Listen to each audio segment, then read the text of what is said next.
Well, hello, EKN Nation. Welcome to a new edition of the Debrief. It is episode 154, Wednesday, August the 20th, 2025. My name is Rob Howden, and we'll be joined by David Cole, who is trackside throughout the year, of course, with the USPKS. But this is the show to wrap up our coverage from the Indiana Grand Prix finale for the USPKS, the United States Pro Kart Series here in 2025. This week's show presented by Parolin USA.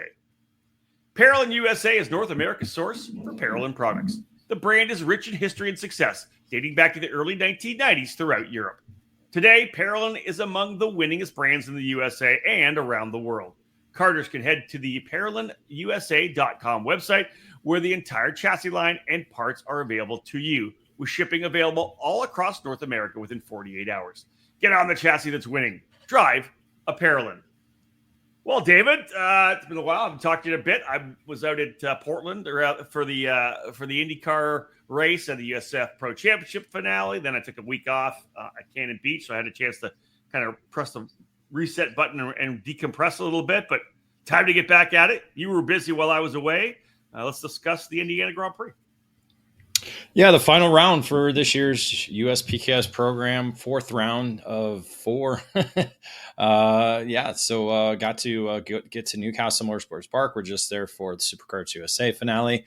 A little bit better weather conditions than what we experienced a couple weeks ago, as the humidity was not as high as it was previously. So still warm, sunny and warm Friday and Saturday. We did have a threat of rain both Saturday and Sunday, but thankfully it did stay away from the racetrack. It did rain overnight on Saturday, so we did wake up to a wet racetrack before warm-up started, and it dried out obviously before that. But overcast all day on Sunday. Again, still warm, but wrapped everything up by 12:30 with all the main events running in the morning session. And then we closed everything out with podium ceremonies and the championship awards banquet as well. Yeah, no doubt about that. Hardcore racing as expected with the USPKS program. As we know, with those championships up for grabs, one of them was locked, but as we talked about in the Outlet preview podcast, but indeed lots of great racing in this opening segment, as we always do. Let's have a look at by the numbers, David. We ended up, at least the USPKS ended up with 199 entries. Didn't get, I think, the walk-ups maybe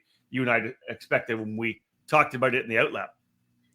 Yeah, some cancellations as well, as we were above 200 going into the weekend. So there was an incident on Friday or Thursday practice that sent a driver home due to injuries. So and then a couple other cancellations as well too. So yeah, no walk-ups that I noticed. Maybe one or two, if that. But so just at that 199 mark, not over 200, but again, still pretty solid with the 7 categories they do have. And again, we saw one of the higher numbers in KA Masters, so that was good. And again, the near season record for X30 Junior at 30. So great to see those numbers increase. A little bit down in Mini Swift at 25, kind of matching what we saw with Road America. Micro Swift was at 30, so we did get 3 events at the 30 mark or above. But really, it was the KA categories where we saw a little bit of a dip, 46 in KA Junior. So that's the season low, and 35 as a season low for KA 100 Senior. Yeah, overall, when you just say the number around, that 199, 200 number, that is, as David just mentioned, with 7 categories, right? There are other classes or series. You add another class on there that could bring in another 30 or 40, and then you're up at that 230, 240 mark. So 200 with 7 classes, 199, and it ended up being still a good number. And as we said before, we always kind of look at those cadet drivers. How many cadet? 55 cadet drivers in total. But indeed, maybe the little drop there was the KA 100 Senior category. All right, time to dive into this thing, folks. Our first break in the action. When we come back, we'll hit the paddock pass. After that, as you all know, we'll head into the race report and go through all 7 categories that capped off this year's USPKS series.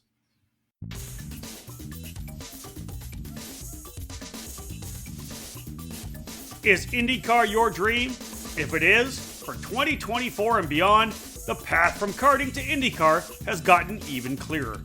It's time to look into the new USF Juniors program and the Tatis JR23. As a first step of the USF Pro Championships presented by Continental Tires, the USF Junior Series will feature a 6-event, 13 race schedule to train racers for the move into the USF 2000 Championship presented by Continental Tires. 3 of the events in 2024 will run alongside IndyCar at Mid-Ohio, Road America, and Portland.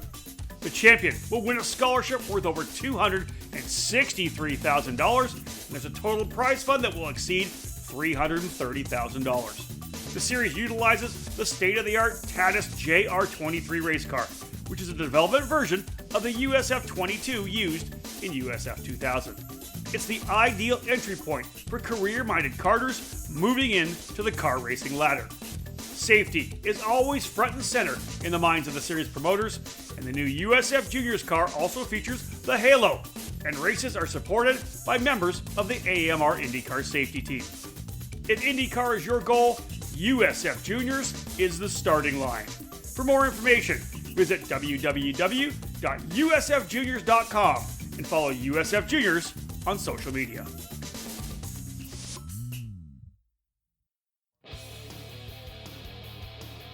History, success, family. Those are the 3 words that can describe Comet Kart Sales, one of the longest tenured karting businesses in the United States. The family-owned operation located just outside of Indianapolis has provided karts, parts, and services for thousands of racers in the near 6 decades of business. Their online store features everything you need, continually adding new parts to their product line. From full karting packages, new engines, spare or replacement parts, and safety gear, find it all at CometKartSales.com. Their Comet Racing Engine service has won multiple major events and championships over decades of karting and continues to offer the best trackside service in the industry, specializing in IAME X30, IAME Swift, and other 2-cycle power plants. Make sure to head to CometKartSales.com or call them at 317-462-3413 to be part of the Comet Kart Sales family today. Welcome to AIM Sports and the groundbreaking Micron 6 karting data logger. Since its inception, AIM Sports has been at the forefront of motorsport technology, revolutionizing how racers gather data. From its early days, AIM has tailored its innovations to provide precise insights, allowing racers to fine-tune their strategies and push their limits. Fast forward to today, and we're excited to celebrate 30 years of Micron by introducing the latest evolution in karting data loggers, the Micron 6.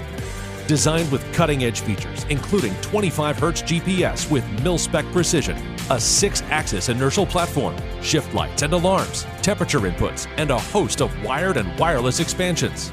With 2 CAN buses, Bluetooth, and Wi-Fi, it's perfect for karting enthusiasts looking to enhance their game on the track. With its advanced suite of sensors, high-speed data acquisition, and easy-to-use interface, the Micron 6 delivers unparalleled performance on track. Whether you're a seasoned pro or just starting out, this powerful tool helps you analyze every turn, every lap, even every heartbeat. Imagine a tool that not only records your lap times, but also analyzes parameters like speed, tire temperature, driver inputs, and engine performance. With the Micron 6, you'll gain insights that can shave seconds off your times and elevate your skills behind the wheel. Don't just drive, be data-driven. Join the AIM Sports community today and equip yourself with the Micron 6 to take your karting experience to the next level. Visit aimsports.com to learn more. AIM Sports, 30 years of Micron.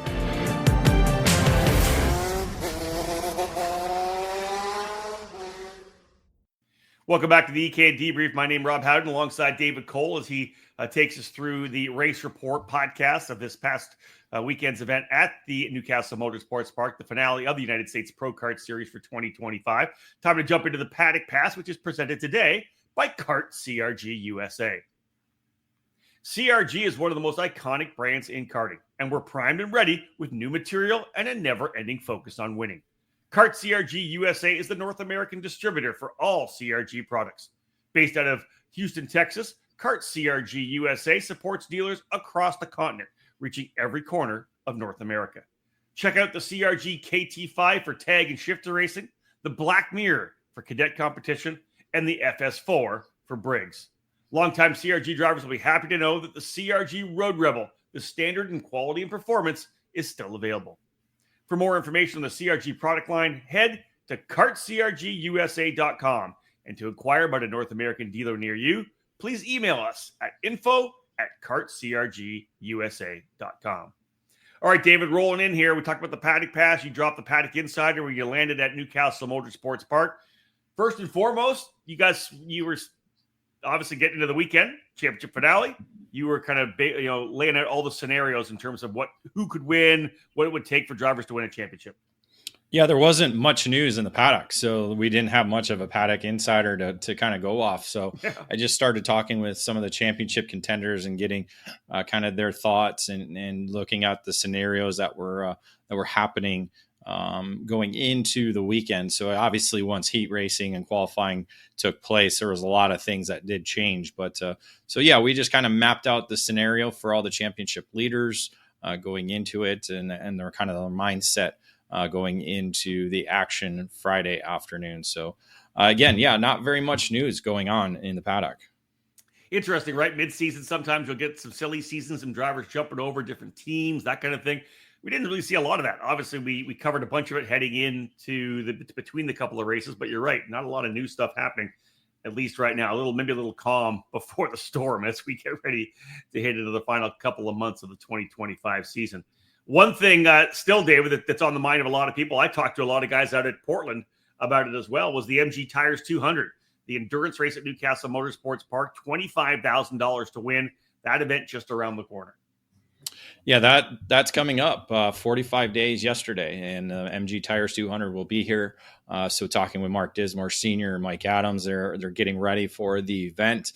Obviously, registration open for that program. Again, the 200 lapper in the KA senior category. They have the Briggs 206 100 lapper that'll run on Saturday. And, of course, support classes with KA Junior, Briggs Junior, and Mini Swift as well. So, they're putting the details together. Registration open. We'll be there trackside. We're going to be covering it all weekend long. We'll have the live audio broadcast playing during the 100 and the 200 on Saturday and Sunday. Yeah, I'm looking forward to start seeing some of the names that get into registration. We're going to start working with Mike and the crew at Newcastle Motorsports Park to promote who's coming in, who's going to play, what chassis they're on, who's partnering up with who. Like I said, a lot of chatter from a bunch of the USF pro drivers out there. Kind of interested, David, to see what kind of IndyCar drivers we get out. Because, of course, Joseph Newgarden, Kiffin Simpson, Will Power, all the last one. I want to see a bunch of drivers come out and play, for sure. Yeah, I think some of the drivers that will be coming out from the USF Pro Championships. Yep. So that'll be quite interesting. And, of course, IndyCar drivers, maybe some INSA drivers. I don't think the NASCAR schedule allows for some of the NASCAR Probably guys, not.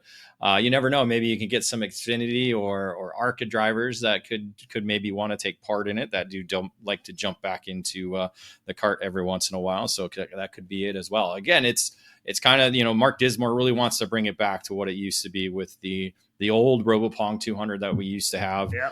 They're looking to make this an annual event, continue to keep doing it. Give out a ton of money again, $100,000 worth of prizes and cash available.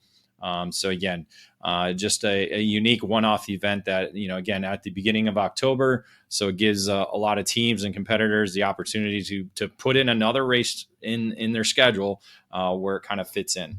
I think I'll just throw this out here before we go to a break. One of the beauties of it for drivers coming from IndyCar, coming from NASCAR, so whatever it may be, is that it's an endurance race. So you're not battling over the first 10 laps for every corner. Nobody's dive bombing anybody. It's a 200 lapper. You got to get to the end. So I think in terms of safety wise and drivers not wanting to get hurt coming out to play, I think that's one of the beauties of the endurance format is the fact that, Dave, you're just not going to be, there's not going to be, as I said, those dive bombs, those full sends early because you got to go 200 laps.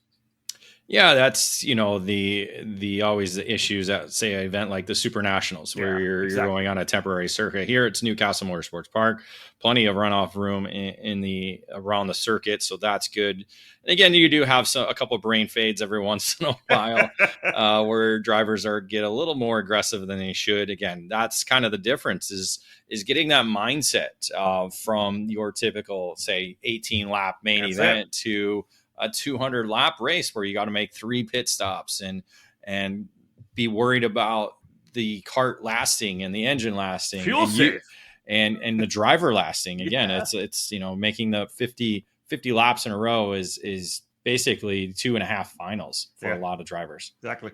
All right, back to a break. When we come back, we'll get into the race report, which will be presented today by Franklin Motorsports. In karting, it's important to be supported by the right people. With over 40 years of experience in the sport, Trinity Karting Group has everything you need to make your program successful. We do it all, and we do it right.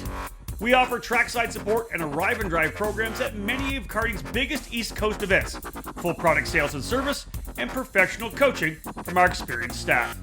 Trinity Karting Group is a full-service operation based at the Motorsports Country Club of Cincinnati, which gives us access to our custom-designed driver training facility. This allows us to offer one-on-one coaching to take you to the next level. From arrive and drive and coaching programs to the parts you need, let Trinity Karting Group provide you with customer service and a racing experience second to none. Trinity Karting Group is an official Kart Republic race team, providing full trackside support at all the major USA karting events, including the SCUSA Pro Tour, United States Pro Kart Series, the SCUSA Super Nationals, and other events throughout the season. TKG has Kart Republic, IAME, MG Navinco tires, and more products in stock for those in Ohio and the Midwest region. Trinity Karting Group has a long history in the sport, a winning pedigree, and we're dedicated to driver development. We take pride in our professional approach and our positive attitude. Let us build a custom race program for you. Give us a call at 513-421-4463 or check us out online at trinitykartinggroup.com. Fast, fair, and fun. Ignite Karting offers you all of that at an affordable price.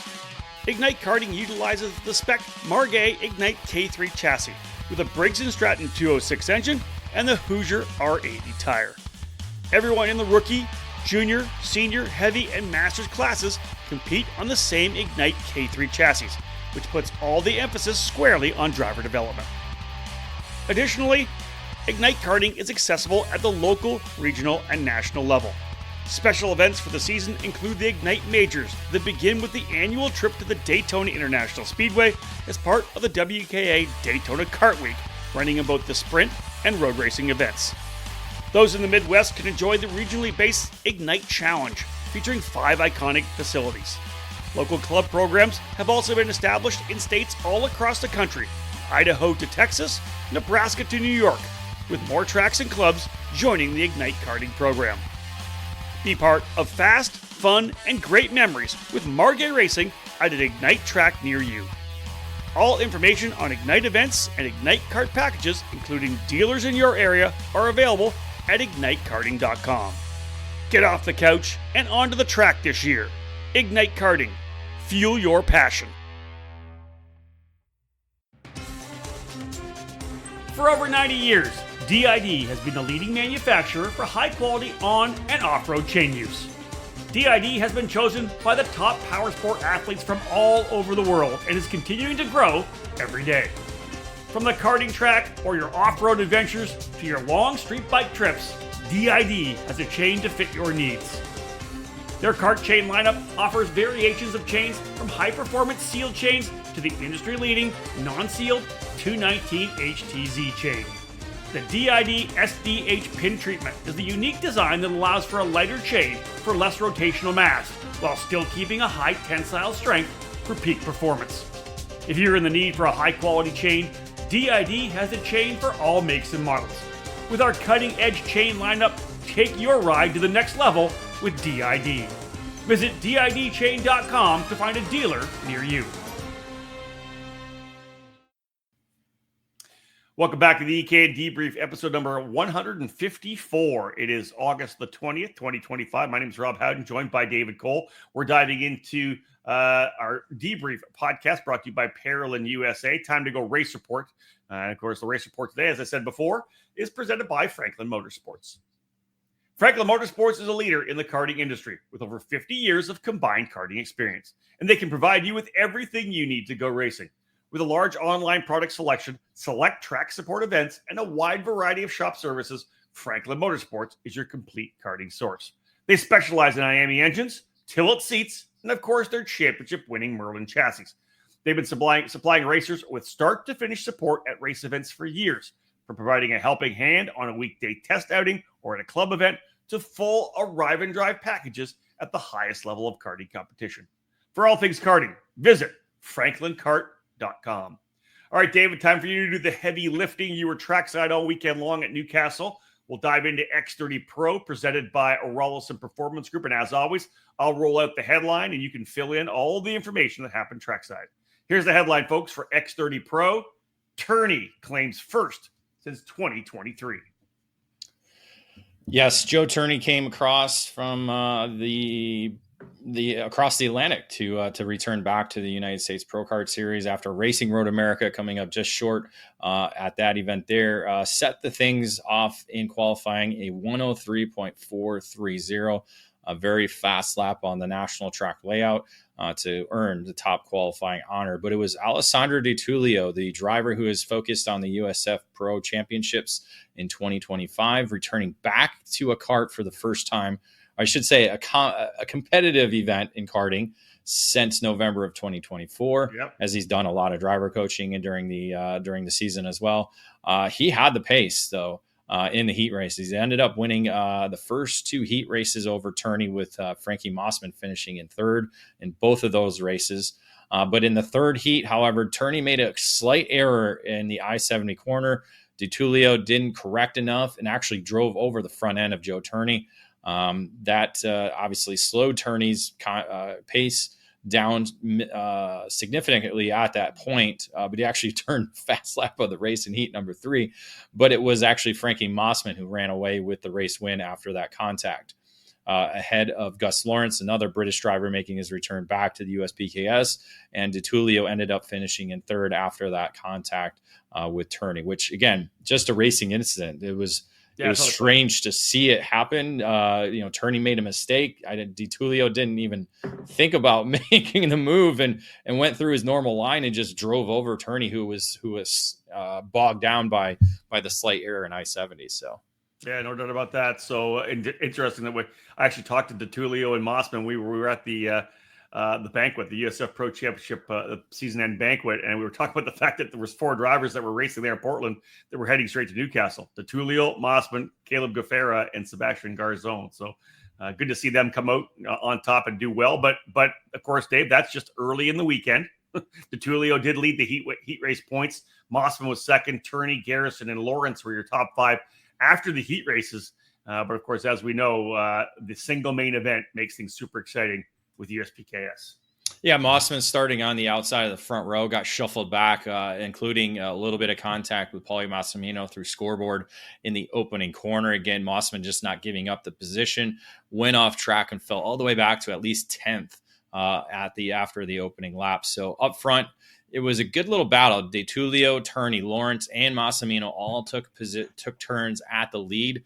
But it was lap 13 that was kind of the turning point when Turney took over the lead. Lawrence then was coming under pressure by Di Tullio as they began lap 14. They went into turn 5. It was kind of like Lawrence was looking for maybe a move on Turney. Turney went in like a KZ line. So Lawrence went to KZ line. Well, Di Tullio was looking to get by Lawrence at the same time. So it was I called it a kind of low percentage move by Di Tullio. As he went inside of Lawrence, the two made contact. It was Di Tullio's front right tire to Lawrence's left rear. Excuse me, which ended up with damage to Di Tullio's kart and Lawrence slipping back, I believe, to at least third or fourth at the time. And Di Tullio would eventually retire from the race. But that contact essentially gave Joe Turney the run up front. as he was able to escape as they continued kind of fighting behind him for P2. They can't do that. And again, you can't do that. That was one of the things they talked about in the press conference afterwards is you can't be fighting for second. You got to somehow work together and start closing in the gap. And they didn't, because it was a 1.6 advantage for Joe Turney at the checkered flag. Yeah, there are a lot of guys, obviously, this level of competitions, we all know that if you give them the opportunity up front like that, they're going to be able to pull away if you're battling for second. Joe Turney's like right up there. He's primary. He and Norberg, throw a Garrison. These guys are going to pull away if you give them that opportunity. Lawrence coming home in second. Paulie Massimino on the podium in third. Garrison ends up in fourth. And Mossman, as David had mentioned, fell back to about 10th. But was able to work his way forward. Of course, the contact with DeTulio and Lawrence and DeTulio's departure from the race moved Mossman up a spot, but he ends up coming into P5. David, he was actually racing Garrison for fourth there, so it was teammate versus teammate there. The Speed Concepts racing drivers kind of battling it for fourth. Garrison ended up winning that battle. Yeah, it looked clean to me. Yeah, it was good racing. I like it. And Lawrence actually got penalized for the contact from DeTulio, but they actually overturned that after I saw the protest. That too. Yep. Again, it was I don't see a penalty into it because again, it was they're all kind of racing for the same space, and in my opinion, DeTulio made a low percentage move where again, it's not a very hard braking corner, even in a Briggs, it's somewhat flat out. So I don't see why they would make the move there, but he did, and it obviously did not pan out. Indeed. Let's again. We talked about in the paddock pass that you were talking about championship scenarios. This one was essentially locked and loaded, if I'm not mistaken, going into the weekend, right? Yeah, it was locked and loaded because we did not see Ryan Norberg on track once Friday action began. So Norberg sat out the round, did not have to compete as he had the championship already in hand. And you talked about that, David, in the outlap, right? That it was as long as he didn't get a penalty for disqualification, right? You don't want Pettis, you didn't want to risk the DQ. Yeah, it was a kind of last minute talking to Ryan. He didn't know that he was not driving. He came up to Newcastle in effort to be competing. Yep. And Mike Rollison of Rollison Performance Group decided to sit him out and focus on the driver coaching under the tent with a lot of drivers that they did have. So yeah, understood. Why not, right? Give Ryan an opportunity to 100% focus on the young drivers. It paid off. Obviously, there was some great results from the drivers out of that tent, the RPG tent. So Norberg ends up with the championship. David wins by 234 points over Paulie Massimino. Massimino having a great season, as we know. Frankie Mossman ends up in third, followed by Hayden Jones and then Roberts wrapping up the top five. Yeah, Davin Roberts, the rookie, the senior rookie who is making his finally going into middle school. So that tells you how young he is. Wow.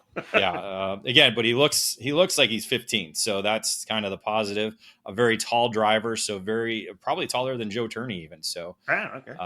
But kind of an up and down rookie season for him at USPKS competition. Again, it showed a little bit of pace, but just didn't quite have the consistency to be there in the championship. Yeah, but then again, look at the drivers he's racing against, right? And this is the thing about these young drivers coming in. You're going against a Norberg, a Massimino, a Mossman, a Hayden Jones. All these drivers have lots of national level victories. So for Davin Roberts to come home P5 in points, still call it a win, bag the experience, and move on to your sophomore year in the senior category. Let's keep going here, David, before we go to our next break. We'll hit both of the senior classes here. We just did the X30 Pro. Let's go to KA100 Senior, presented by Brandon Jarsakrak Racing. Here's the headline. ZCD takes career first as Massimino locks up first title. Yeah, KA100 Senior's always been fun to watch. We always see a lot of competitive weekends, and Newcastle was no different. We saw Brandon Lemke picking up fast time in qualifying at 106.386. A little bit of a draft did help him there, but it was his second top qualifier honor of the season, picking up the other in Daytona. But it was 6 different race winners in the 6 different heats that we did have in Saturday. Massimino and Overback, the 2 championship contenders, were able to pick up heat wins in the opening round. Lemke held on in the second heat, along with Alan Isambard picking up a win.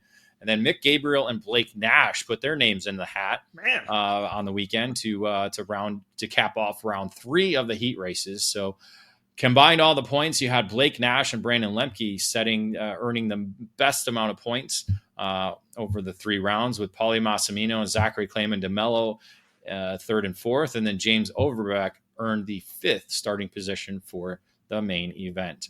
So with all the heat race points tabulated, it was only Massimino and Overbeck that were in the title battle. Essentially, it was who finished better. So that was kind of the focus point in the championship. And with both of them starting in the top 5, it was certainly interesting because they were all right there. But Overbeck, unfortunately, didn't quite have the pace he was looking for in the main event.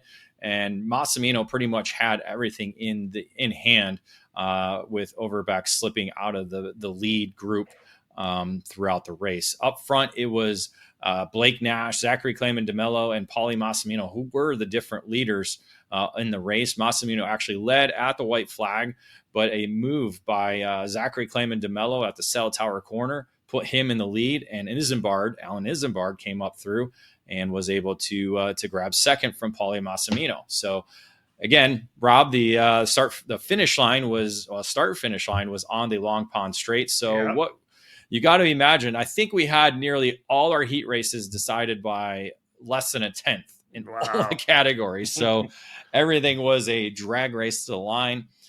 In this race, in the main event, it was no different. Zachary Clayman DeMello came off the last corner with a pretty good pace. But Massimino did not help Isambard. Massimino actually pulled out early, thinking he had a run on Isambard. It didn't happen. Then Isambard pulled out on Zachary Clayman DeMello and just did not quite have enough gas.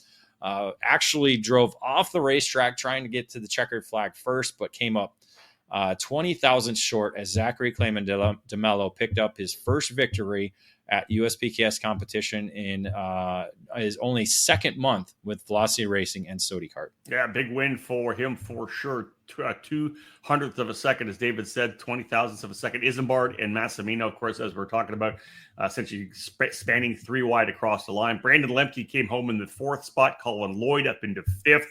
How'd that play out for the championship, David? Well, again, Massimino beat Overbeck on racetrack. That gave him the championship. So Paulie Massimino celebrated his first USPKS title with Brandon Lemke actually slotting up into the 2nd spot with his top 5 finish, backed by 65 points to Massimino. So Overbeck ended up finishing 134 points out of the top spot. In the 3rd spot, Blake Nash 4th. And then Eli Warren with Hotes Driver Development on the Tony Kart, finishing the season in 5th. Heck of a season for Paulie Massimino. Wins, as we know, on the SKUSA Pro Tour. Then this fantastic run, finishing 2nd in the X30 Pro category, winning the championship at KA100 Senior. Nicely done for Paulie and the whole crew at Brandon Jarsa Crack Racing. Into another commercial break. When we come back with the race report presented by Franklin Motorsports, we'll have a look at X30 Junior, KA100 Junior. Those are the 2 classes in the next segment.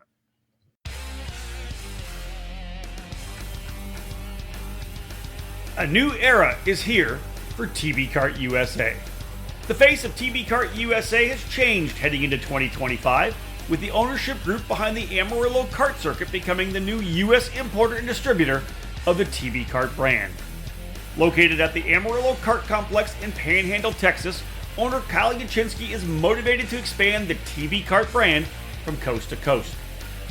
As the brand's dealer network extends, TB Kart USA formed a partnership with Norway Motorsports Park to become the exclusive distribution partner for the North Central United States.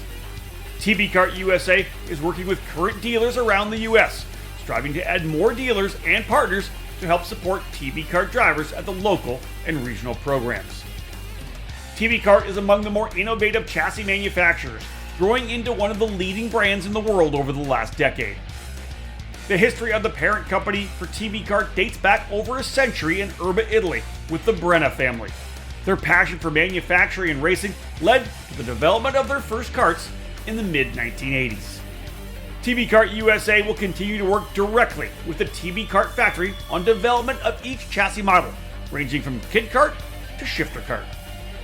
This strong relationship has led to new and improved front-end geometry, along with brake system changes to bring the TB Kart brand to the front for this season.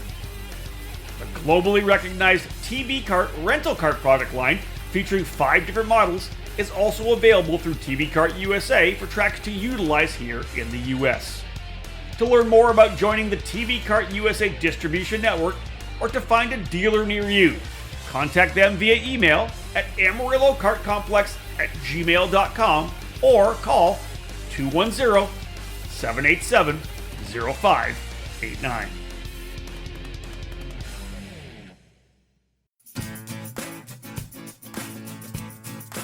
What brand is known around the world for its innovation and success? It is Kart.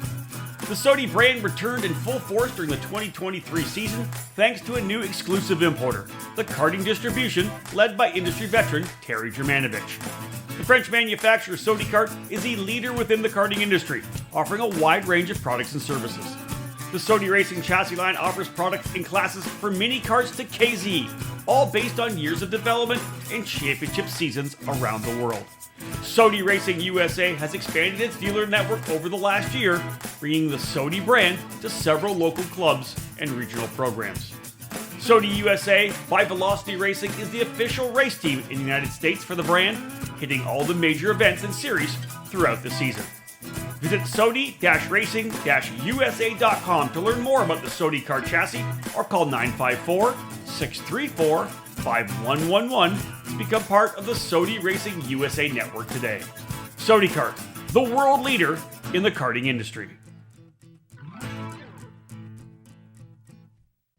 Ready to step up your game? Joining the Rawlison Performance Group is the obvious choice to take your racing to the next level. Industry-leading driver development is provided by our staff of multi-time national champions, Super Nationals winners, and Team USA members. And at the same time, RPG continues to be a national-level powerhouse race team. Our goal is to help you raise your game and win races. We work with all age groups and are focused on developing those cadet and junior drivers who are ready to take the next step in their racing program. Rawlison Performance Group has set a new standard with our in-house engine program, AVP Engines, headed by Alex Vincent. AVP has become the benchmark in IAME competition. We have the largest OTK inventory that follows our race team, providing trackside parts at all the major events in North America.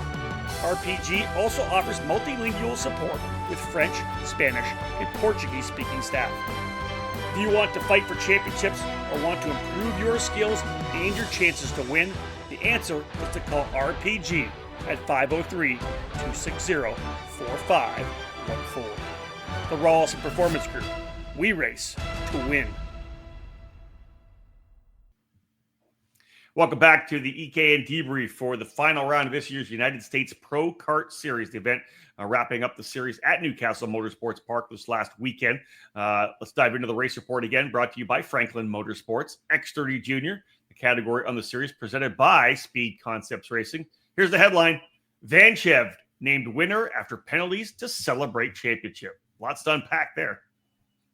Yeah, certainly lots to unpack in the X30 Junior category. With Max Weiland, the Trackhouse winner, picking up fast time in qualifying, a 104.224. He was unable to pick up a heat win, as it was Alexander Vanchev and Ashton Woon picking up the opening two rounds of heat wins. Vanchev won over Royce Vega and Max Weiland, while Woon ended up winning over Vanchev and Weiland in Heat 2. Heat 3, a little bit more chaotic at the front, with Vanchev able to get away with the race win as John Antonino worked his way up into the second spot. And then Jude Thuramalaswamy.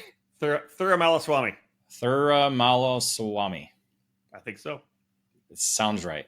It does sound right. I keep telling him I forgot his nickname. I got to call him by his nickname. I think Richie Warren gave him a nickname. I forgot what it was. How about JT? JT works better. I know we've got Joe Tierney, but Thuramalaswamy works as well. Everybody calls him Tierney. Nobody calls him JT. Okay, perfect. Come on now. There you go. You can call Jude JT. It'll make it easy for you, Dave. Yeah, and Jude, actually, this was probably his best weekend of the season for sure. With 2 heat wins, Vanchev was on the pole position for the main event. Antonino second, Royce Vega in third, Sarah Bradley in fourth, and then JT starting in P5. So going into the main event, it was all Vanchev in the championship chase. He only needed, 20th or better to secure the championship, despite missing Road America, because again, this was the best 3 out of 4 championship format. And Max Weiland was one of those drivers who was looking to do that as well in this category, missing Daytona. So he still had an opportunity going into the heat races, but unfortunately for him, that did not pan out well. So Vanchev up front was joined by Vega, Max Weiland, and why can I not think of Samet's first name? Marco Samet. Yeah. Or as you like to say, Samut. No, I don't say Samet. I say Samet. I know. I like cranking you on that because of the conversation. I say Samet. So those four were able to break away in the lead pack, but the fighting late brought on the second group, so it made it quite interesting there at the end, where Vega actually was into the lead by lap 13 out of the 18 lap main event, and Vanchev never left his wingman. The two Rollison Performance Group drivers ran 1-2 the rest of the distance as Vanchev kept Vega out front with some good pushes and avoiding the chaos that was behind them. So Royce Vega actually crossed the line first for the provisional victory. Unfortunately, Vega was penalized 3 positions for blocking, and thus it moved Vanchev to the top of the podium for what was his first race win of the season in USPKS competition. Yeah, tough one for Royce Vega after I'm sure it was an emotional win there. I saw that come up on the results that you're posting to Twitter or X rather, and thought, man, what a great run for Royce. Hate to see the blocking penalty like that, but of course USPKS on top of that. Vanchev with the win, gets inherited in the win. Again, a little payback for being such a good wingman, as you had said, David. John Antonino coming home in second, Marco Samet in third, Royce Vega with that penalty dropping down to fourth, and JT Jude Thiramalaswamy ends up funding top 5. As you said, David, his best, probably career best national level run, right? Pretty impressive. Yeah, career best finish for him, the Kalamazoo, Michigan boy. So there you go blue, right? Or I should say, go Broncos. I was going to say, not blue. That's right. In the end, David, Vanchev comes away with the championship. John Antonino, 348 back. Just an impressive season, all told. You think from the very start of the year, right? January, all the Winter Series races for Vanchev, right there in the fight, coming away with the championship here in USPKS competition. Yeah, again, only did 3 races, missed the Road America weekend, but with that format, you just have to have 3 great races, and that's exactly what Vanchev did, picking up a win here in Newcastle to win by over 348 points ahead of John Antonino, who slipped into the second spot, ahead of Ashton Woon, with Sarah Bradley holding 4th and Theo Salameo, the Daytona winner, ending up 5th in the standings. So 28 points separating second, third, and fourth. Antonino, Woon, and Bradley so impressively tight behind Vanchev, who got his 3 races in that he needed to, and Theo Salameo, as David said, rounding it up the top 5. Let's head into the KA 100 Junior category presented by BBS Racing Engine. We talked about Theo Salameo. He'll factor in the championship points when it's all said and done. Here's the headline, though. Malkit earns career first as Salameo awarded championship. Yeah, this was a bit of a heartbreaker as what we saw in the race for X30. We did in the championship for KA Junior with Travis Pettit coming in as a championship leader. He was able to grab that 25 bonus points for top qualifier with a 106.848. And he actually ended up winning 2 of the opening rounds of heats. In the ABCD format, Pettit and Max Weiland winning in round 1, Pettit and Malkit winning in round 2, Salameo and Julian Rivera winning in heat 3. So, excuse me, my lunch is not agreeing with me right now. What'd you have for lunch, Dave? A little bit of breakfast, yeah, a little breakfast. Yeah, my little Waffle House order. So it's fun. Oh, well, there you go, boy. Yeah. So yeah, it's the peppers that's doing it to me. So Pettit ended up retaining the pole position for the main event with Malkit in second, Salameo in third, Max Weiland fourth, and Alexander Vanchev starting in P5. It was again 4 driver going into the main. Sorry, I should play this out. Yep. Going into the main event, set the stage. Pettit needed to finish third or better in order to secure the championship in this category. Starting on pole position, it looked like it was going to be a pretty easy run for him because there were still 6 drivers mathematically in the hunt going into the main event. So anything could happen, and it certainly did. The top 4 of Pettit, Malkit, Vanchev, and Salomeo were able to break away. Pettit did lead for a little bit before he slipped back, and then eventually slipped back to 4th.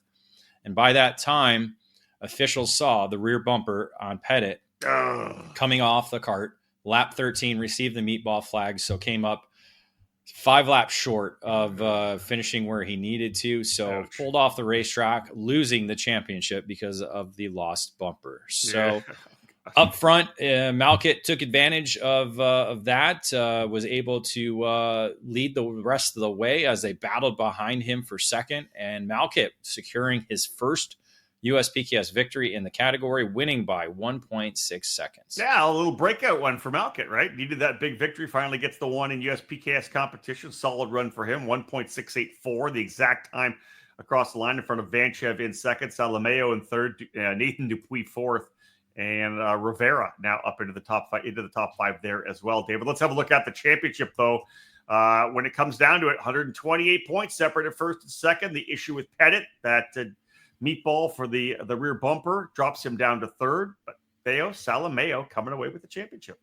Yeah, that third place finish locked him into the championship role. When he came in his scales, had no idea, didn't know what was Really? going on. I love it. I wasn't able to speak with him afterwards. They had already left before I started doing interviews. So again, not sure if they were calculating the points or not, but was really surprised when he came in knowing or being told that he had won the championship. So he moved in the championship spot. Nathan Dupuis, vice champion. So Canadian finishing second there. And as you said, Pettit slipping back into the third spot with that DNF.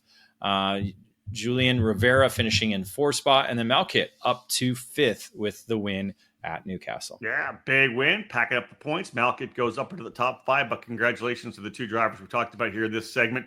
As USPKS champions, X30 Junior for Alexander Vanchev and KA100 Junior for Theo Salomeo. All right, into another break. When we come back, KA100 Masters, Mini, and Micro Swift will cap off the race report after this break. Established in 1999, PSL Karting has become a powerhouse within the karting industry for North America and around the world. PSL Karting is your complete source for all Burrell Art products as the North American importer, providing this top quality product through both their expansive dealer network or through the PSLkarting.com online store. Whatever you need is available 24/7 online, including safety gear, parts, components, and full karting packages. All 3 brands, Burrell Art, Ricardo Kart, and Charles Leclerc karts, are in stock and ready to hit the track. Grab your winning chassis for any category by visiting PSLkarting.com to find your nearest dealer. PSL Karting is always looking for interest in new dealers and teams to help create new business relationships. Drivers looking to take their talents to the next level can join the Burrell Art North America race team, competing at all the major U.S. and Canadian events this season. When you're ready to win, go with PSL Karting.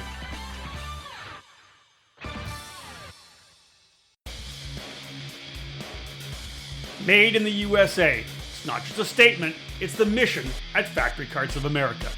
Led by 5-time Super National champion Billy Musgrave, Factory Karts manufactures their frames completely in-house at the Phoenix, Arizona facility.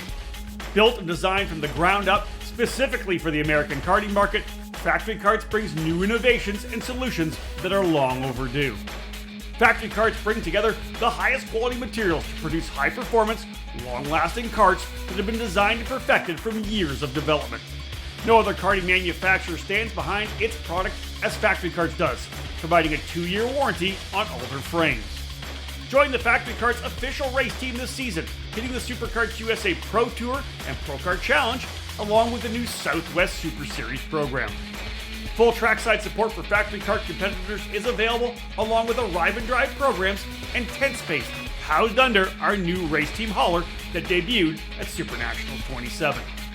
Remember when American Made meant more innovative, original, stronger, faster, and just plain better? Well, American Made is back.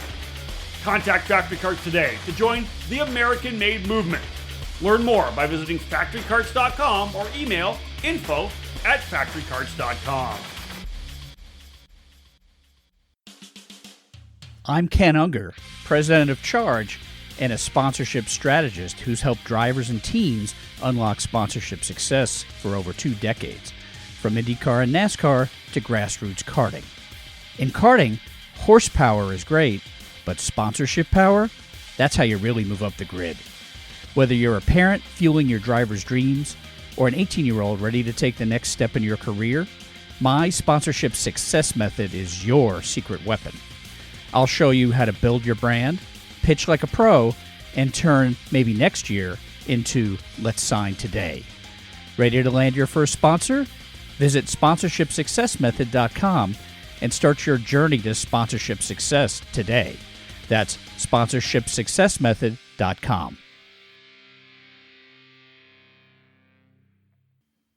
Back at it here on the EKN Debrief. Rob Howden alongside David Cole, who was trackside at Newcastle Motorsports Park this past weekend for the USPKS finale, the Indiana Grand Prix.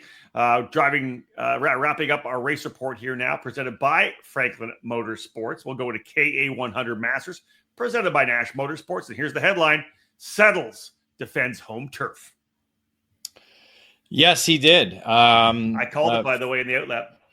Did you really? Yeah. I said, wow, I'm going to have to go back. It was his birthday. I think the day we did the outlap, and I said, don't count out Clay Settles because he smoked everybody the year I ran the Summer Nats, the SCUSA Summer Nats with Rawlson. He was just a rocket there, so he knows that track and it's very fast. But it's the opposite direction, Rob. Doesn't matter. He knows. No, we definitely mentioned him in the outlap and in the preview for sure, as this was probably the most competitive field we saw on the season for KA100 Masters. So, including local driver Tyler Press. I can never say it. Just Prestel. Not Pretzel, but Prestel. There you go. Yeah. See, I want to say pretzel every time I see the TEL. That's funny. I'm terrible with names. You know this. This is why I don't announce, Rob. You can spell them so well, David. I spell them great. Yeah. Yes. All right. So this was an interesting story. So qualifying happens Friday night, correct? Yep. Saturday we get into the heat races. Well, as I got to the racetrack Saturday morning, there were no whereabouts of Tyler Pressel's qualifying tires. I guess they demounted the tires and they were accidentally thrown away. So with them getting the 2 sets on the day or on the weekend, he decided to sit out all 3 heat races to save his tires for the main event on Sunday. So that shook things up in the heat races. Clay Settles took advantage of that, winning the opening 2 rounds of heat races. But unfortunately for him, he had his rear bumper come detached in heat number 3. So he lost a heat race win in that one, as Laurentius Mardan, the former series champion, ended up winning that race. But Mardan came away with the pole position for the main event after the heat race points were tabulated. Settles in second, Mario Barrios in his return to USPKS competition in third, Ariel Castro in fourth, and Miguel Mir in fifth. So Prestel started. Question. So for him, did he only have 1 set of wheels? So they pulled off his qualifying tires to put on used tires for morning warm up? I assume so. I never really got a chance to speak with him because I found out Saturday as the heat races were going on. And so that's the only thing I can imagine that happened. And again, that's part of racing. Happens for drivers. You know, we do that in Cup Kart stuff when, we only have 1 set of wheels, got to swap them out. So, true enough. So he starts 13th. I believe there were 13 drivers. So he starts dead last, gets into the top 5 by lap number 6. So we got essentially, I believe it was at that time, 5 drivers in the lead pack. So it included Settles, Stone, Barrios, Mardan, and Prestel. So those 5 drivers were in the lead group. Stone took over the lead on lap 12 from Settles, and then Settles returned a couple laps later with the lead. Well, that sent Stone back into the 4th spot as Barrios and Prestel got around for position.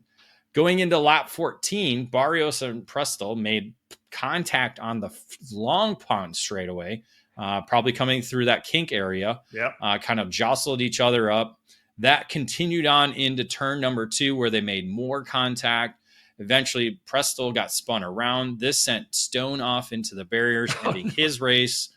Probably Mardan got a pushback because of that contact, because he was finished running 5th in that at that time.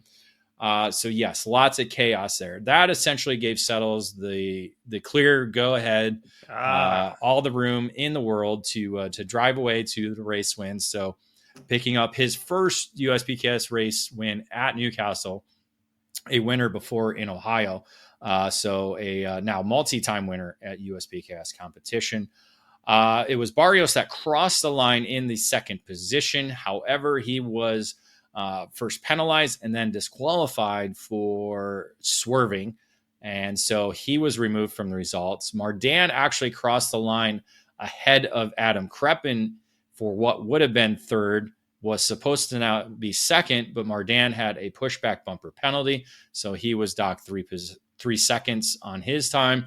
That moved Adam Kreppen up into the second spot, Mardan third, Miguel Mir fourth, and then Scott Falcone in the 5th position. And Prestel was P4, but got 6-second pushback as well. So Prestel was, I think, finished behind Mardan, so would have been P4, but yes, had a pushback bumper penalty of 6 seconds, so that dropped him out of the top 5, moving him to 7th in the final order. So Clay Saddles gets the win by 7 seconds ahead of this all the chaos. Adam Kreppen comes home in 2nd, Laurento Mardan in 3rd, Miguel Mir up to 4th, and Scott Falcone gets moved up to 5th with all the chaos. In the end, David, even though he ends up in the barriers on the outside of turn number 2, did not finish the race. Martin Stone coming home with the championship. Yeah, Martin Stone had it locked up going into the weekend, so there was no championship scenario in this category, earning enough points to secure the championship. He used basically this weekend as a test weekend for the Vegas events, because he actually had teammates this weekend, including Barrios and Castro, to go over data and get better. Falcone ended up 2nd in the championship chase. Todd Shambo in 3rd. Junaid Din in the 4th spot, and then Adam Kreppen finishing 5th. All right, let's go to the Mini Swift category presented by Sodi Racing USA. Here's the headline. Nacho Wadi claims first win as Francisco wins title battle. See, I say Nakawati. I guess I want to ask him to get it exactly right, but I've said Nacho Wadi, Nakawati, whatever. Yeah. So we'll get it figured out. He and Enzo Di Janeiro actually had the same fast lap in qualifying, a 1:10.338, but it was Nakawati earning the top spot as it goes back to the second fastest time. So Nakawati started all 3 heat races on the pole position, but he only won the opening round, with Di Janeiro winning the 2nd and 3rd heat races. Di Janeiro was 2nd, first. Nakawati was 1st, 2nd, and 3rd. So Di Janeiro earned the pole position for the main event in the heat race points. Nakawati in 2nd, Maxwell Macha 3rd, Jake Manalio in 4th. I say it, but I can never say it. And then Lawrence Pearman in the 5th spot. Dude, I kept practicing it as I'm writing this out, and I just can't do it, man. I know the first time I saw it, I said Manalio, but it's Manalio, I believe. Manalio. There you go. You got to I got to start singing some of these names. You need your hook. That's right. Yeah. So yes, going into the main event, Maxwell Macha had the opportunity to claim the championship with a first place or runner-up finish in the main event, as Jaden Francisco held the championship lead going into the race. He didn't. So where he finished did not matter. It just all mattered about where Maxwell Macha would end up. So a little bit of an easier scenario for Francisco compared to a couple weekends ago, where he came into that weekend leading and ended up not winning it. The main event starts. Macha becomes the pinball as he gets shuffled down the order, eventually off the racetrack at green corner, coming into the scoreboard corner. So he falls all the way back, I want to say, to at least the 10th spot, if not further down. So this certainly hurts Macha's chances at the title and helps Francisco essentially focus on the task at hand, which is just stay up front for a chance at either a win or a podium finish, as he was one of the top 4 drivers to breakaway that included De Janeiro, Nakawati, and Jake Manello. No, I said it wrong. Manalio. Doo-doo.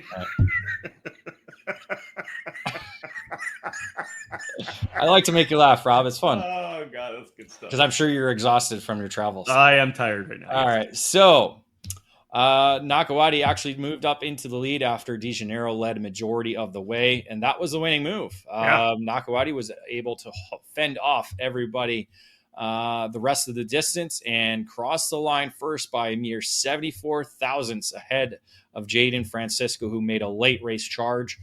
De Janeiro finishing in the third spot with I can't say it. Seriously cannot say it. Manalio. Thank you. I'm terrible. This is Rob. We've had this discussion before. I know, Dave. It's a theme. We don't need to go. Getting all wrapped up, and I can't speak. I can't talk. I could take it from here if you want. Go ahead. Nakawati with the win, 700ths of a second. Not surprising. Every time we have that start-finish line at the end of the Long Pond Straight, you're going to get the draft. You're going to get that drag race to the line. So Nakawati wins by 700ths over Francisco, De Janeiro, Manalio, and Lawrence Perriman rounding out the top five. Francisco, as David had said, really didn't need to do much in terms of winning the championship. It really wasn't his to lose. It was Macha's to win. Macha ends up finishing in second by 57 points. De Janeiro in third. Santiago Orioli rounding out the top five. And David, who is fifth? Jake Manalio. All right, there you go. I have a disorder. I literally have a disorder. Yeah, there's got to be something about that. We'll look into that. Maybe you're. No, I do. Yeah, you're not dyslexic because you can see it. You just can't say it. I had a stuttering problem as a young child, and it's coming back. I swear it's coming back. All right. I'm trying not to stutter, but I'm stuttering over names. So. I think you should be okay with the names we have here in Microswift, David. So you'll be all right. There's somebody up. There you go. Microswift, presented by Team Ferris Racing. Here's the headline. Katowski earns career first as Lockhart claims championship. Again, great racing all weekend long for the Microswift category, as we've seen race weekend after race weekend. It was actually George Ho picking up fast time and qualifying a 112.090, put him at the top of the order. Unfortunately for him, he got shuffled out in all the heat races, and I believe even contact in the main event took him all the way to the tail end of the field. So a good start, but a terrible ending for George Ho on the weekend. It was Leo Simoni. See, I told you I'd screw up. Picking up two of the heat race wins with Hudson Howard, the Daytona winner, picking up heat number 2 win. So with that, it was actually Jack Katowski picking up the pole position for the main event with the more consistent results over the 3 rounds of heat races. Dutch Westbrook starting from the outside of the front row, Howard in third, Mason Brody in the 4th spot, and Slate Harrell in the 5th position. Set the stage, my friend. Set the stage. Yes, main event time. Looking at the championship, Slate Harrell starting in the 5th spot needed to win, or it was Lennox Lockhart's championship to have. So Lockhart got to race the race however he wanted, not worrying about where he had to finish because it was going to be his drop weekend no matter what. Harrell, however, needed to win. Starting 5th, was in the lead group, was part of a top 6 that kind of broke away from the field. Unfortunately for Harrell, he lost a draft about halfway through the race, and that was it. He was never able to regain the advantage that the lead group had, so the championship was pretty much decided about halfway through with Harrell unable to keep up with the lead pack. So a lead pack of 5 battled up front, and it was quite interesting, especially the last 2 laps. Jack Katowski went from 3rd to 1st with a great 3-wide move going into the scoreboard corner, coming to the white flag, and Katowski never let up, never allowed anybody to take the lead back from him in that final lap. So a great last 2 laps for the TKG Burrell Art USA driver, as he was able to hold off a charging Dutch Westbrook by just 0.08 of a second to score his first USPS victory. Wow. So Katowski ends up with the win by 0.08 of a second at the line. Dutch Westbrook in second, Leo Simoni in third, Brody Stoffel in fourth, Lennox Lockhart in fifth, Hudson Howard, who won one of the heat races, David, actually P2 on the racetrack. Sounds like he had an issue in tech. P3, sorry, I wrote that wrong, but it was a 3-wide finish. You had Katowski, Westbrook, and Howard all right there. But yes, Engine Tech was the culprit for Howard as he was removed from the results. I end up 23 points, the margin of victory for Lockhart in the championship standings. So Lennox Lockhart with the championship, Slade Harrell coming in second, Leo Simoni in third, Dutch Westbrook and Brody Stoffel rounding out the top 5. And that caps off the race report from the final round of the USPKS. Another break in the action. We can come back. We'll wrap it all up. We'll do of course, our full wrap up. David will give us his final thoughts on the weekend. We'll look at the Constructors' Championship, and then we'll head into the EKN Trackside Live race calendar. Check out any major national karting event, and what's the common thread? Speed Concepts Racing. Up front, in every class, every weekend. The Speed family has been at the forefront of American karting for over 25 years, and Speed Concepts Racing is the sole dedication of Father Mike Speed and his multi-time championship-winning son Alex Speed. This program is all about passion for the sport and a dedication to winning. They know how to get it done. If you're a senior driver ready to put yourself amongst the best in the country, Speed Concepts Racing is the program for you. We can win the big races. You just need to be in the seat. The Speeds program has delivered time over time in the junior classes as well, helping to elevate a long list of young drivers from mid-pack to potential race winners. Speed Concepts Racing has the perfect equation of coaching, driver development, and technical knowledge to elevate your program. Arrive and drive opportunities are available for the remainder of the 2023 season, and we're locking in seats for 2024 as well. If you're ready to take your career to the next level, contact Speed Concepts Racing through email at speedconceptsracing@gmail.com.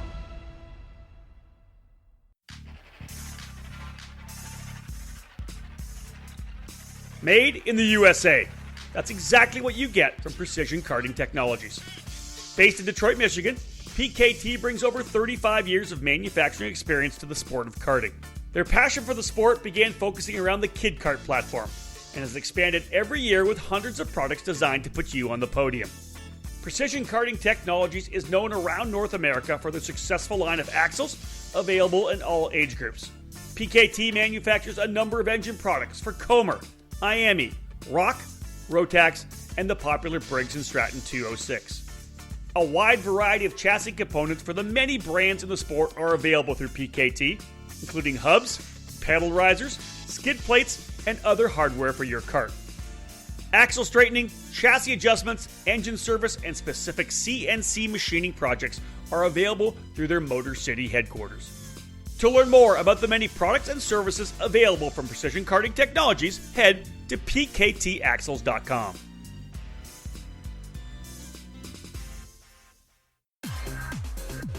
Wins at the sport's biggest races, as well as championships across all levels of karting, pack the resume for Nitro Kart.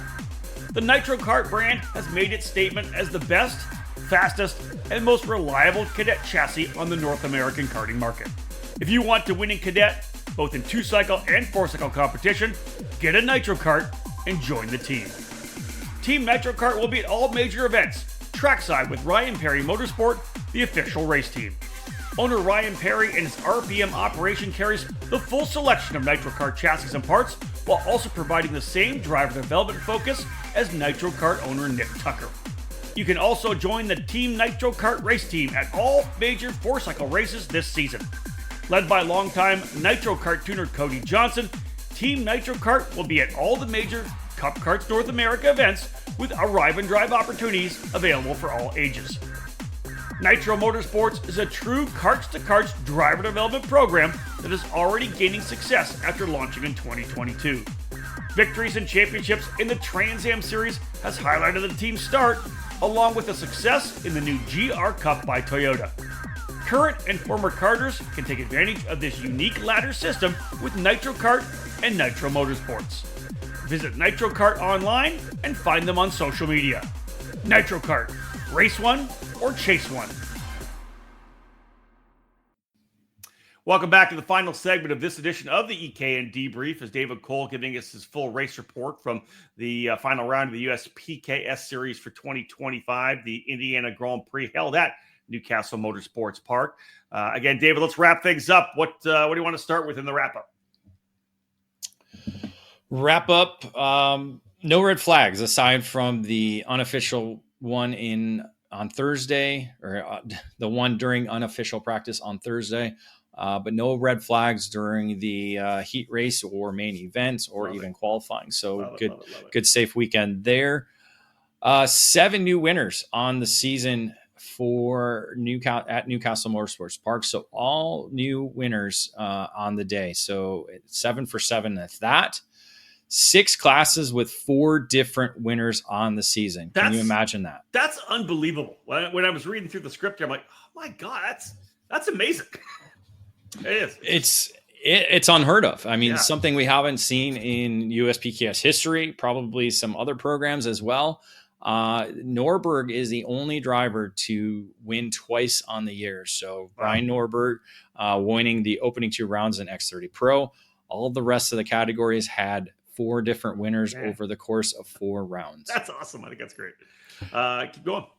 Yeah, and 6 first-time champions. Aside from Norberg, all the other champions on the year were first-time champions. So, again, another amazing stat to wrap up the year. And then, speaking of Norberg, he ties Brandon Jarzakrak with 4 titles in the Pro IAME category. So, Jarzakrak still the overall leader with, I believe he has 5 total, with 1 Yamaha championship as well. Yeah, 2 flat-out legends of American karting will go down in history as 2 of the best, not only on the racetrack, but what they do and are going to be doing off the racetrack as well. Ryan Norberg and Brandon Jarzakrak, absolute legends in our sport, future Hall of Famers, no doubt about that.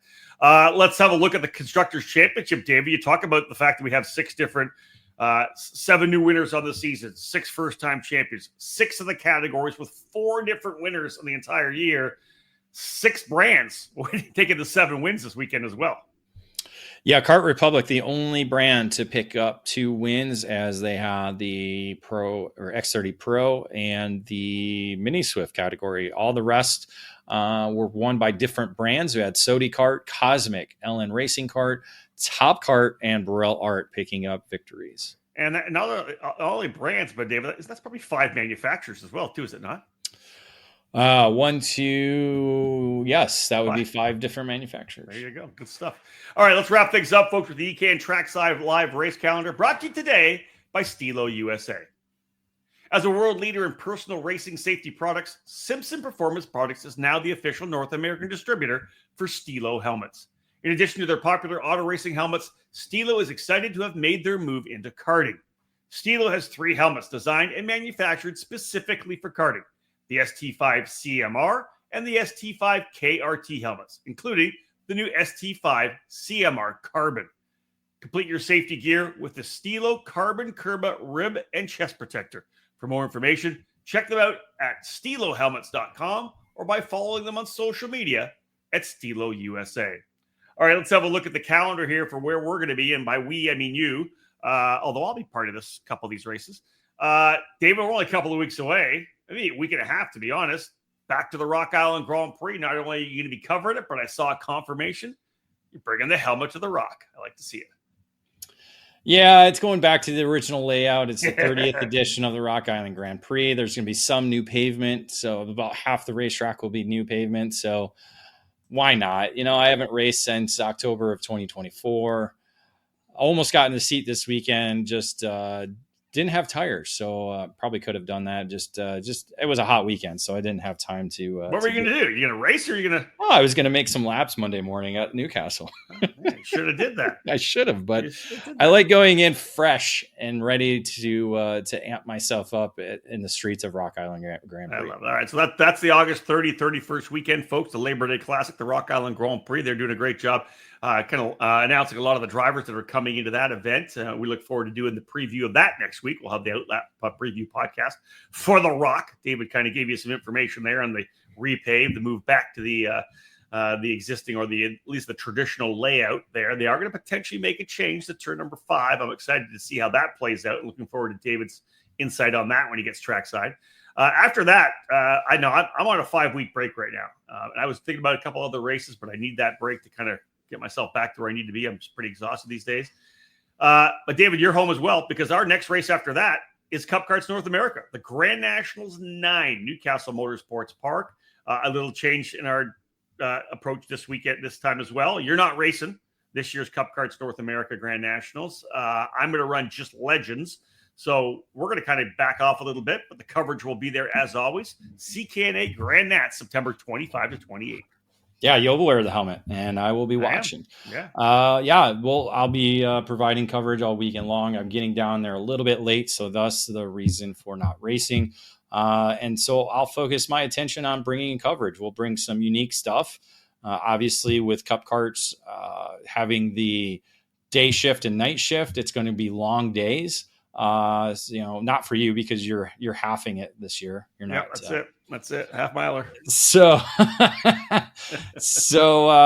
we'll bring some new stuff, some cool stuff. Again, we'll still try and keep doing the top 10 for each session. It might look a little different though this time around because again, it's a long day, and we just want to try and mix things up a little bit this type of one-off event. And I said, David's going to be at Newcastle 5 weekends through July, August, and September and October, because the last 3 races we have here are all Newcastle. Obviously, Newcastle for Cup Karts North America Grand Nationals. I'm actually going to stay down for the week all the way through because October 3rd, 4th, and 5th is the MG Tires 200. We've talked a little bit about it already. The 200 lapper, $25,000 to win, $100,000 purse. Briggs races too. There's a lot going on in terms of making the weekend not just about the 200. This is going to be more of a full weekend. I'll be doing the play-by-play for that. David will be down for coverage. So David, looking forward to see this one here. The MG Tires 200, October 3rd to the 5th. Yeah, excited to be part of it. I missed last year. I was at the RoboPongs when it was running for the longest time, or at least the last years of that. So excited to see, again, a unique event where pit stop strategy is key, tire strategy as well. It's a completely different type of an event than everybody's used to in terms of karting. And talk about Newcastle again. We know it's kind of a hub of karting in North America, in the Midwest, but Briggs on the CKNA weekend, Miami and Briggs on the MG Tires weekend. And then, of course, David, the Rotax Max Challenge U.S. Trophy Final. The Rotaxians will be trackside October 17th to the 19th. Newcastle Motorsports Park again, with the final opportunity for any driver in the world to grab tickets to go to Bahrain and the Rotax Grand Finals. Yeah, that's the big key is the 4 tickets that will be up for grabs in Mini Max, Senior Max, Junior Max, and DD2.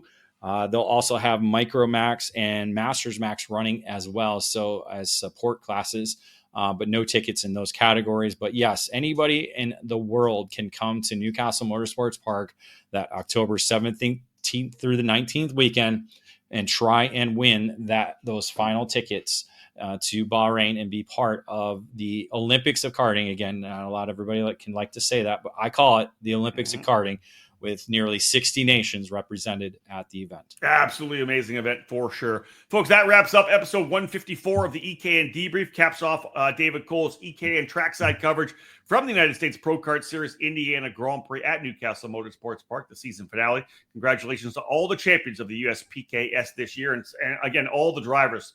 David mentioned those incredible stats with 6 of the categories having 4 different winners on the season. That is amazing and just shows really the level of competition, not only between drivers, teams, manufacturers, you name it. The USPKS, as we know, again, one of the top national series in the United States. Thanks for tuning in, folks. We do appreciate it. Big thank you to Parolin USA for being our presenting sponsor here today. That caps off the USPKS coverage for 2025. On behalf of David Cole, my name is Rob Howden. Bye for now.